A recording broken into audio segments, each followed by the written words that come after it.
Well, welcome to the show, and I'll tell you what, we're steamrolling on by. I think we've almost been on a month already, Jay. Can you believe that?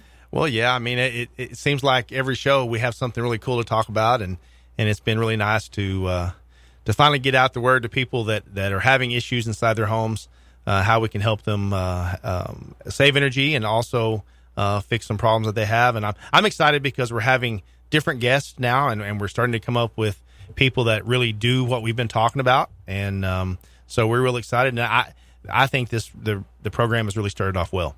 Well, we talked about this. You're not just a heat and air guy, and so we didn't want to be just an heat and air show, and then because how long could you talk about that, Forever, right? Well, no, I understand that, but the fact is that we've talked about anything in your home to pass on those savings, to give you some great tips, some great ideas, and we have yet another special guest that's going to help us with that as well. But first things first, I want to say congratulations to the winner last week of the free duct cleaning. That's a $700 value.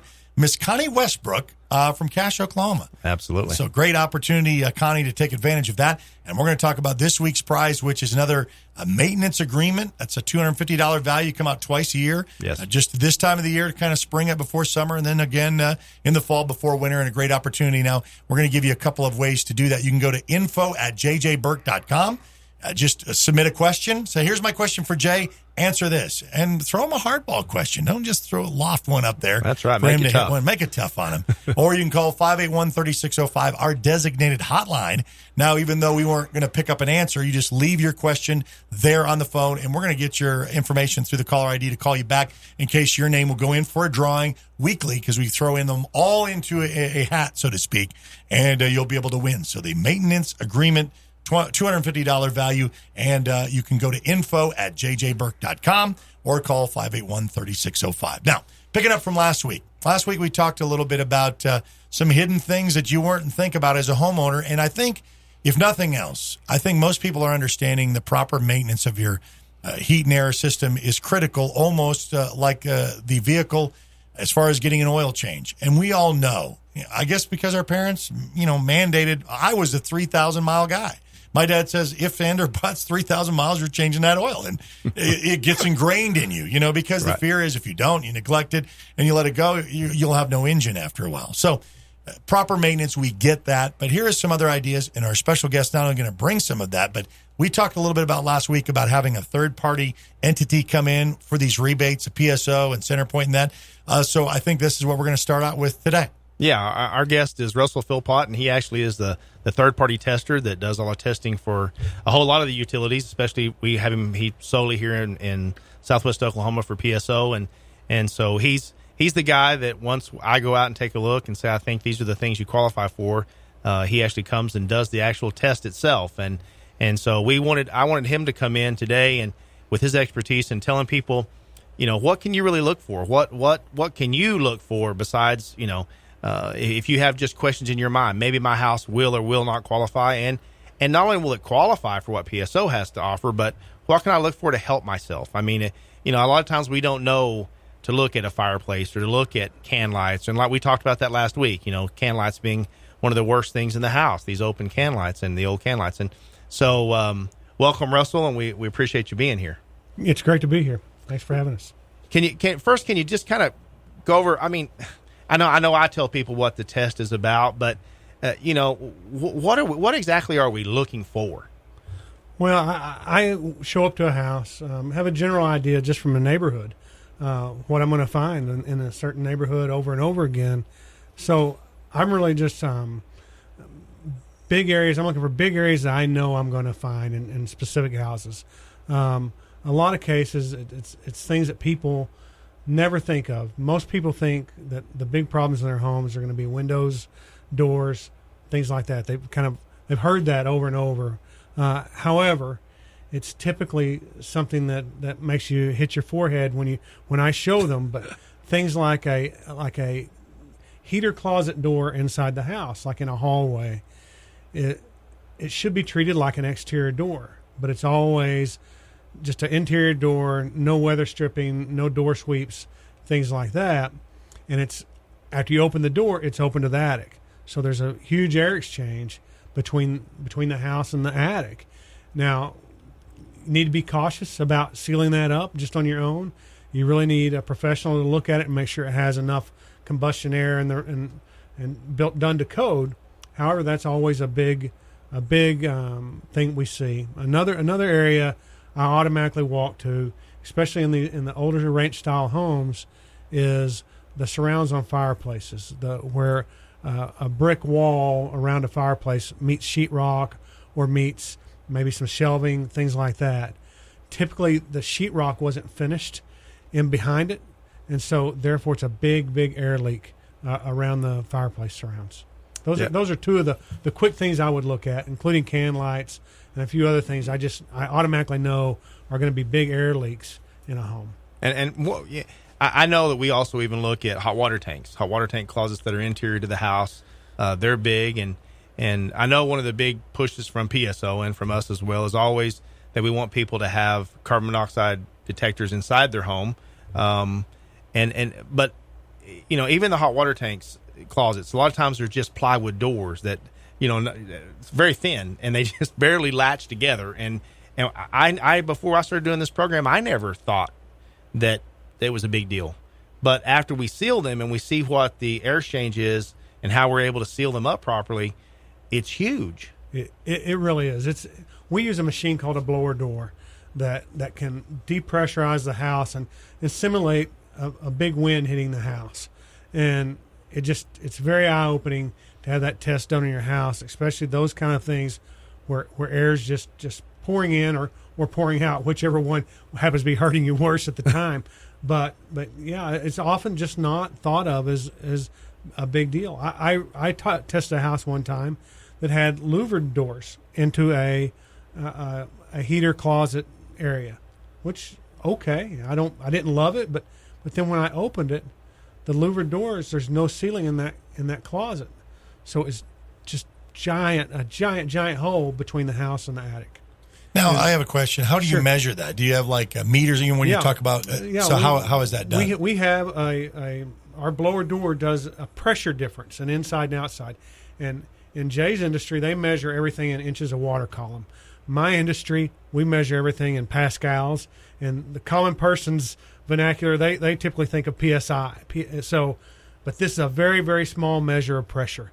But it's what's really telling about it is how much air a very small measure of pressure difference can move. Now, I don't want to jump ahead, but I'm anxious to find out because this is a new revelation to me, is spider webs. And you mentioned something about spider webs being a telltale of something, and I thought, well, a spider just went up there and just made a web, but then strategically, the spider's smarter than I am. He's just not picking some random place. He strategically has placed that, and that is a tip-off for something else. That's correct. So I would typically look for spider webs, cobwebs, and say, not because you want to dust, but no, but it's just, to me, it's obvious. There's a big leak in the envelope of the house. So bugs are crawling through that spot. That's why the spider put his web there. And see, Eric, you learn something every day, right? From a spider. I know.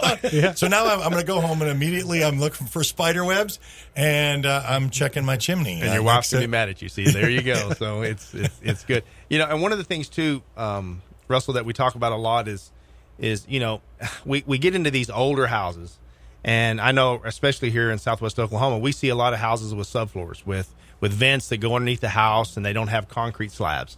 And I have a lot of people that come to me and say, gosh, is it important for me? We've heard about spraying foam insulation under the floor to insulate it, and those aren't insulated. Usually there's nothing down there. And people are saying, well, I get a musty, odory smell, and how can I solve that? I mean, I've gone to houses since we started this testing, and most of the time you were there when I was there, but sometimes there's half-inch gaps around the baseboards going underneath the house. And I mean, it's straight down to dirt. I mean, and we found returns where the air's brought back to the heater, and there's no return. It's actually sucking the air from under the house and spreading it all the way through the house. Even though it's filtered, it's dirty, moldy, musty air. And so we have a lot of customers that say, how can you fix that? And what would be your recommendation on how they would go about fixing that? Well, I mean, the easy fix is, to crawl around with a can of spray foam and caulk and get all the things you can see, but it's going to be really, really hard without like a blower door to find those kind of leaks. And there's going to be so many of them but often it's big holes, Jay, that someone's came in and done some work in the years, like fix some plumbing under a tub, and they've cut a giant hole so they can access it, and it's not noticeable because it's under the house, but it makes a hole into the house. Often things like that can be patched back up. And that's stuff they just left not knowing that they were leaving a huge hole. They don't. The trade didn't think about that being a big issue. But also, a lot of cases will have closed cell spray foam applied to the underside of the flooring. It's a hard job, and not everyone can do it, and not every house is a fit because some houses you don't have enough room to work. However, if you were to put 2 inches of closed cell spray foam, it's probably, in my mind, the best solution. In parts of the country where they have more space and crawl spaces, they lay out Visqueen and then insulate up the sides of the stem wall and basically condition the crawl space. Right. I think it's a great way, but we typically don't have enough room to work to do it that way here. Yeah, usually I'm the fat boy that can't get underneath the house, so I don't crawl underneath there. I let the other guys. But yeah, I agree. We've done a few houses that we've actually had the spray foam applied underneath the house, and people have been astonished. Number one, that no more bugs because they can't get in. It fills all the cracks and holes. It's kind of like that spray foam you put in that hole and expands. This is the same kind of stuff, and basically it's a couple inches thick all underneath your house. So it's basically a blanket that covers everything, all the pipes, the all the beams, anything that's underneath the house is totally insulated. And I had a customer that called me and said, I smell this. It's a musty smell no matter what I do to this house. I've done everything I know to do, and once we sprayed the foam, he said I don't smell anything anymore. That smell, and he had the vents around his house, so he thought he had done everything he was supposed to do. I've got the automatic vents and it turns on, and I try to pull air from one side to the other, and he was doing all of that. But it truly came down to him spending, and it's not cheap to have it spray foamed underneath the house. We know that. But the good thing is that once he did that, he said, number one, my floors are not cold or they're not hot anymore in the summertime. And I realize I'm not losing, just wasting energy, but that smell is gone. Well, yeah, it's really the right solution around here. I mean, but again, it's going to cost quite a bit. It's labor intensive. It also, the other benefit to it is it reduces the load for heating and air conditioning on the house. So potentially, if you needed a 5-ton air conditioner, if you do that, you might just need a 4-ton. And the biggest benefit though is the indoor air quality, I believe. Yeah, I agree. And a lot of times, Eric, one of the things that we come across is people having air conditioners that are way too big. And they don't get rid of humidity, and so we end up having mold issues and indoor air quality issues. And after we do a load calculation where we measure the rooms and doors and which way they face and all that sort of stuff, and the level of insulation in the attic. And I know we talked a little bit about insulation the other day, but that's what I want to Russell kind of hit on here is, a lot of times in attics we don't have the right amount of insulation, and people get up there and say, I've got insulation. They don't realize how much insulation they should have. So Russell, if you could fill us in a little bit about what we're looking for. Yeah, so typically, I've done enough houses I can just look at it and know where we're at in most cases. But if you can see any of the rafters, and in most cases it's going to be the ceiling joists are going to be 4 inches or 6 inches. It's not anywhere near good enough. And it's me. And I've been up in my attic. That's me. And honestly, I after a project's done, anything I'm working on, I want it to be about 14 inches deep, depending on the type of insulation. Right. And even cellulose insulation needs to be 11 or 12 inches. So we want an R38. And as an example, most houses in town are going to be an R15 to 19. Right. Be typical. And we find some that, a lot of people say, I've got the rolled insulation in my attic, there's stuff you roll out and you lay in there, and and people don't realize that, some of that stuff is not very, there's huge gaps down both sides of where that's rolled in, and it's got, over time, it has a backing on it, and the backing is crumbling off. And it really requires, the products we have today are way better than the rollout insulation. Rollout insulation was kind of made so a homeowner could self-install, but the truth of the matter is homeowners can't install it correctly. I mean, they're a rare case if they can. Blown-in insulation is much better product, and it's typically just better to let a pro do it, because most of our concepts as lay people aren't really right, and to where, like in the programs we work in, the standard's pretty high on how well it has to be installed. Now, how much would that I know it's going to vary from house to house, but is there kind of an average cost to kind of where that starts, Jay? It really depends on how much you have already. Really kind of depends. But you can figure, anywhere from 65 cents a foot on up. I mean, it pretty well goes from there. We've seen some that have an inch or two. I've seen some attics that people have added on maybe a whole other bedroom and an addition, and there's none. And we've had to blow, to totally 14 inches in. But on average, and that's one good thing about the PSO program, if you qualify, and they're going to give you up to $600 if you qualify to blow insulation into that attic. Wow. And so you have an opportunity, to pretty much pay for most houses in our area. That pays at least half of it, if not more. Okay. And so, but I think, Russell's right. We go to most houses and people think I'm good on insulation, and I've had people tell me there's nothing wrong with my house. I don't leak. Right. And I had a dear friend tell me, honey, everything's fine. And we went to her house. It was actually the very first house we ever did with Russell. And we went to her house, and I said, your ductwork looks horrible. And she said, oh, but honey, I just need a new air conditioner. And we went out, and Russell did the first test and for PSO. And I'll never forget, he said, it won't register. And I said, huh? I mean, this is my first one. I'm thinking, what do you mean? Something's broke. What did I do? And he said, it won't register, Jay. It's leaking so much. It's 100% leakage. It's leaking. It's all leaking. And I'm like, that just can't be. I mean, she has air, right?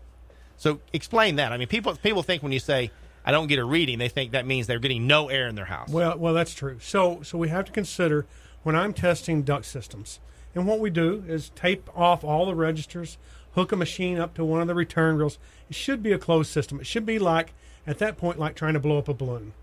It's got resistance to it. However, in like that case, there was no resistance, even with everything taped off. And so, it's like the end was cut out of the balloon. And keep in mind, yes, it might be delivering some air, but I'm registering supply leakage and return side leakage. Return side leakage is leaking in. And think about that. That this is really, really important. And typically the worst parts of leakage is on the return side. So you're drawing in air from outside into your duct system from wherever that return duct is. Be it in your garage on a platform under your system, be it in your crawl space, or be it in your attic. So none of those are good. None of those are good places to be drawing air and then distributing it throughout your house. So typically, that if I could hit home one thing, Yeah. it's your return duct. And in this town, I know a consultant for heating and air consultant, and he believes this town, and he's nationwide, has the worst duct systems in the nation. Wow. But it's really return ducts and how they're put together, or how they were put together. I don't want to jump it all together. Right. But I'm going to say prior to 1990, and depending on the configuration, and we could talk about that a little bit more too. Yeah. Now, I mean, we talked about price with that. Now, how much, I do the full installation. You tell me on the savings end of it, because we're going to say, is all of this just, we use words to be greener, to be energy efficient, and everybody hears those commonality words that's used all the time. But people want to know in my pocketbook, how much is it going to save me? And it's surprising how much that makes a difference. Yeah, I mean, we've seen it where, and when Russell does the test, they also give you an evaluation, basically telling you what you have currently and what your leakage is. And then what if we do these things? What if we seal your ductwork or replace your ductwork? What if we insulate? What if we put a new system in, and how efficient will it be? And then they give you, it's basically a matrix of the last year of what your electric bill and your gas bill was, or if you're total electric, just your electric bill. And then it says, this is how much money, if you do these upgrades, this is how much you should save. And on average, between everybody's saving between 30 and 40%. I mean, we've had some that were 60% plus. I mean, some that were leaking so bad that they didn't have any air in some rooms. And they just thought, we don't know what to do. We don't know how to fix it. And so, I mean, it's made a huge difference. I know the dollars mean a lot, right? And we all know that. The dollars mean a lot. But it's truly your indoor air quality that is huge. I mean, people don't realize they're breathing that every day. Every night when you go home and you put your baby down for at night, that baby, your kids, your grandmother, whoever that's inside that home is breathing the attic dust, is breathing the insulation and the fiberglass is flying through your house. And people will say, my eyes itch all the time, but only when I'm home. Well, you're leaking so bad that it's coming down inside your home. And I think that's been the biggest thing for us. I mean, we've saved people a lot of money in utilities, but the main thing is indoor air quality and comfort. Those two things, I think, make the world of difference. And people have said, I never knew the air was supposed to smell like that. It smells clean, And not like an LA fog. Yeah. And I think it's important to remember we get used to living in our environment. Yeah. And dusty and outside. Yeah, you just don't. This is how my house smells. Yeah. It doesn't have to. No. And Jay's really right. Energy efficiency is awesome. That's really my main focus is energy efficiency. And there's significant savings available. I mean, there's a lot of variables involved. But really, if you talk to people, their hierarchy is health and comfort, and then save some money. But we want to do all. Right. And this program is based on efficiency, and I don't want to say that it's anything else. But I have heard a lot of great claims about the quality of the air. Yeah. Great things to consider, because a lot of times people think that, well, it's nice to have these things. And I think sometimes you explain it away like the price of gas. Well, my utilities went up, and they just said because utilities are going up. They don't say, well, there may be something in my home specifically that's making my utilities come up, and it's not. Let's just throw out the utility companies and say, oh, that mean old company, they're raising my rates again. And it's a lot of times is, well, you have this up in your attic and you have this problem here at your door. And a lot of times it's just good to have that information to us. And a lot of times it's minor things that can be fixed very easily. And if you'd have told me that 4 or 5 years ago when I wasn't doing the program, I would have said, oh, that little leak doesn't matter. Or, I didn't even know about fireplaces, to be honest with you. I'm not going to lie to you. All those years I've been doing heat and air, nobody ever said a fireplace was an issue. And Russell first showed me on one of the first tests, he said, put your hand right there. Well, it felt like I was standing outside. I thought, it was wintertime. I remember thinking, you got to be kidding me. And I said, well, it's just, and the homeowner gets to see this. That's what's so amazing. And they'll tell me afterwards, oh, my gosh. He showed me under my sink where I just have a pipe that goes out. It only has about a half-inch leak, but it felt like there was just an open stream of air coming underneath my sink. And I said, but it is, and it's year-round. And it made a difference, and I think what it's done for us is we not only help them change their heating and air, because most people that are going to change it, their heating and air systems are 10 to 15 years and older. Some of them I've seen recently. I just changed one the other day, and I think we tested one maybe today or tomorrow. It's 30 years old. And the guy said, it still works, but I just don't think it's very efficient anymore. And I'm starting to worry it's going to break down. And what a better time with the PSO rebates up to $5,000. And now CenterPoint, the gas company, has come out with a plan today. It basically says, Jay Burk, you can take that up to $2,000 rebate. And if they get a hot water tank, it could be $2,900. You can take that off my invoice today. You don't have to wait on a check anymore. You don't have to wait for a rebate to come back to you. And they're not asking you. I think that's the key to the program. They're not asking you to buy a $25,000 system to qualify. Yeah. They're not saying, hey, listen, tear your house down and start over. Basically, it's things that are pretty common in most homes. And I think that's where, and it's good. I think the programs are great by themselves. Even if I was the one out, because I've got the duct blaster machine where we inflate the ductwork and the blower door stuff. We got all that. But I think it's nice because they do have a third-party tester. Somebody that doesn't work specifically for me or PSO. Right. He's a third-party guy. He owns He's his going own to tell it company. like it is. Yeah. Homeowners that buy houses have inspectors, and they're the same kind of thing. It's just they're not working for the realtor company. They're not working for the individual. They're for you to tell you exactly spot on what's with this house. Yeah. Now, Russell. I mean, let's say you're my best friend and great and all, but even PSO audits some of the houses that you test. Am I correct? I mean, they will go back. They come back, and there's a quality. There's quality control of me, the quality control guy. So they certainly do. You couldn't just say, Jay, I like you, and we'll go ahead and let this one go. No. There's no need in it. Right. I like having everybody like me out there, so I want their house to be awesome. There's no need in it. This isn't. Once companies learn how to do this kind of work, it's a little more work. It's a lot more work. But okay, it's a lot more work. But it just makes such a tremendous difference. There's no reason not to do this kind of this, to prioritize what you have done and in the right way. And we tell our guys on every house, we're going to install it. And I know this sounds crazy, but we're going to say we're going to install it to PSO standards. And I don't care where they live. I don't care if they live in Indiahoma and they don't have PSO, or if they live in Altus and don't have PSO, and we go there. J&J Burk is going to install it according to those standards, because I wouldn't want to install one any other way. I mean, my name is on it, and I don't want to have to go back there because you say, this thing leaks like crazy because somebody came out and tested it a month later. So we test it ourselves. Before the test, really the way this works is the test-in is done by Russell. After we've made an agreement with the homeowner, he comes and he tests. We do the work, and then we do a test out. And we have to, and he comes back to do a test. So he's there twice, testing it in, then testing it out after we're finished with the work. If we don't meet the standards, we have to go back, or we don't get the money. I don't get the money because I've already taken it off your invoice. It's on me, and I'm not into losing money right away. And I want PSO to pay me. Here's when I really realized how successful this program was, when all the technicians in this community started using PSO as a verb. They started to say, we're PSO in this house, we're PSO in that house.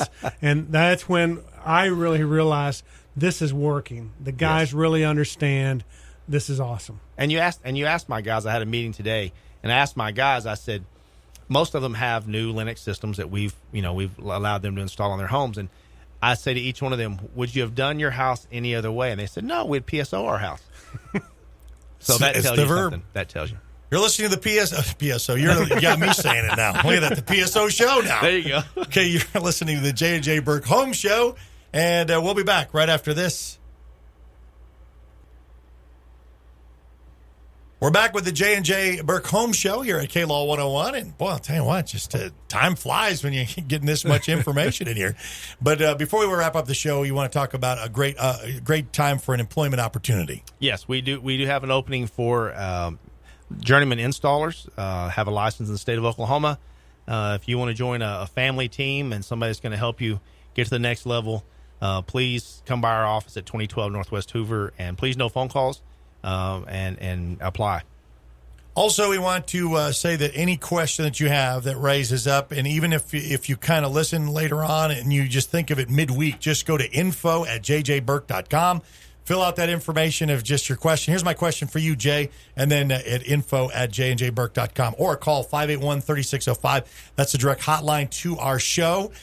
You'll just pick up. You'll just be able to leave a message. Say, here's my message for the show. Here's a question I want Jay to answer, and we'll try to do our best to answer it. All of those names of entries, either at info@jjburk.com or 581-3605. We'll go in for a drawing. Just like Connie Westbrook, last week's winner from Cash, the free duct cleaning, a $700 value. This week, it's the maintenance agreement, a $250 value that you're going to come out twice each year. So great opportunity to win that just for asking a question. Absolutely. And we want to thank Russell for being here and all of his expertise, and we'll have him back because we have more questions. Yeah, we had more questions during our break to say we got to have him back. Absolutely. Great. Thanks. It's great to be here. Thank you. All right. So thank you, Russell and Jay. I guess we'll see you back here next week, same time, 9 o'clock, for the J&J Burk Home Show that you've been listening to. My name's Eric Sherem. For Jay Burk, have a pleasant Saturday. We'll see you next week.